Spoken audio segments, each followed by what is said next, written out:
ನಮ್ಮ ಸೀನಿಯರ್ಸು ಈ ಥರ ಎಕ್ಸಾಂಪಲ್ ಸೆಟ್ ಮಾಡಿಲ್ಲ. ಅಂದರೆ ಈಗ ಶಿವಣ್ಣನೇ ಆಗಲಿ, ನಮ್ಮ ಅಂಕಲೇ ಆಗಲಿ, ಅನಂತ್ ನಾಗ್ ಸರ್ಗೆ ಹಿಂಗೆಲ್ಲ ರೂಢಾಗಿ ಮಾತಾಡಿದ್ರು.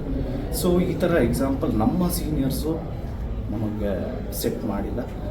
ಈ ಥರ ಎಕ್ಸಾಂಪಲ್ನ ಸೆಟ್ ಮಾಡಬೇಕಾದ್ರೆ ಆ್ಯಕ್ಚುಲಿ ಎಲ್ಲ ಕಲಾವಿದರು ಮಾತಾಡಬೇಕು. ಈಗ ಇದನ್ನೇ ಸುದೀಪ್ ಸರ್ಗೆ ಯಾರನ್ನ ಅಂದಿದ್ರೆ ಅಥವಾ ಪುನೀತ್ ಸರ್ಗೆ ಯಾರನ್ನ ಅಂದಿದ್ರೆ ಎಲ್ಲರೂ ಮಾತಾಡ್ತಾ ಇರ್ತೀವಿ.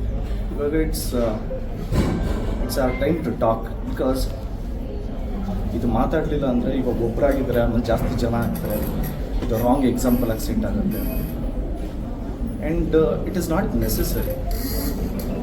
ಮೂರನೇ ವಿಚಾರ ಬಂದು ಬಸ್ ಯಾರು ನಿಮ್ಗೆ ಥ್ರೆಟ್ ಮಾಡಿದ್ರೋ, ಯಾರು ನಿಮಗೆ ಬೆದರಿಕೆ ಹಾಕಿದ್ರು, ದಯವಿಟ್ಟು ಅವ್ರ ಮೇಲೆ ನೀವು ಆ್ಯಕ್ಷನ್ ತಗೋಬೇಕು. ಅದು ಬಿಟ್ಟು ಇಲ್ಲ ನಾನಿಲ್ಲಿ ಏನಾದರೂ ಉಪವಾಸ ಮಾಡ್ತೀನಿ, ನೀವು ಒಂದು ಸ್ಟೇಟ್ಮೆಂಟ್ ಕೊಡಿ ಅಂತ ಹೇಳೋದು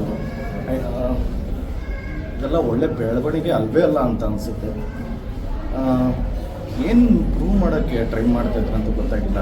okay, let's think the other way.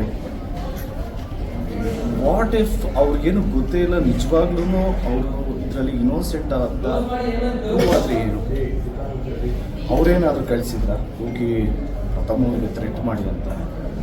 Definitely ನನಗೆ ಗೊತ್ತಿರೋಂಗೆ ಆ ಥರ ಮಾಡಿರಲ್ಲ. ಯಾಕಾರ ಇದ್ರೂ ಆ ಥರ ಮಾಡಲ್ಲ.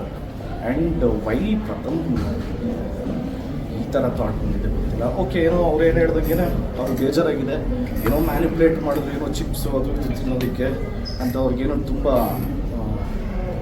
ಹರ್ಟ್ ಆಗಿದೆ. ಅವ್ರ ಫ್ಯಾಮಿಲಿಯಲ್ಲಿ ಏನೋ ಒತ್ತಡ ಇತ್ತು. ಓಕೆ, ಬಟ್ ಎಲ್ಲದಕ್ಕೂ ಒಂದು ಲಿಮಿಟ್ ಇರುತ್ತಲ್ಲ.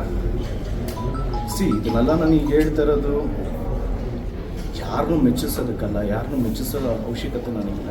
ಆ್ಯಂಡ್ ಯಾರ ಟೆನ್ಷನು ಸೀಕ್ ಮಾಡೋ ನೆಸೆಸರಿನೂ ಇಲ್ಲ. ಆ್ಯಂಡ್ ಇದರಿಂದ ನನಗೂ ಏನು ಆಗಬೇಕಾಗಿಲ್ಲ. ಬಟ್ ಜೆನ್ಯೂನಿಟಿ ಅಂತ ಒಂದಿದೆ, ಫ್ಯಾಕ್ಟ್ ಅನ್ನೋದು ಒಂದಿರುತ್ತೆ. ಆ್ಯಂಡ್ ಆಲ್ಸೋ ಈಗ ಮಾತಾಡಬೇಕು ಅಂತ ಅನ್ನಿಸ್ತು. ಇನ್ಫ್ಯಾಕ್ಟ್ ನೀವುಗಳೆಲ್ಲ ಕೇಳ್ತಾ ಇರೋದಕ್ಕೇ ಮಾತಾಡ್ತಾ ಇರೋದು. ಇಲ್ಲಾಂದರೆ ಇಲ್ಲ, I don't know how to react. But ಏನೇನು ಆಗಿದೆಯೋ ಅದೆಲ್ಲ ತಪ್ಪು.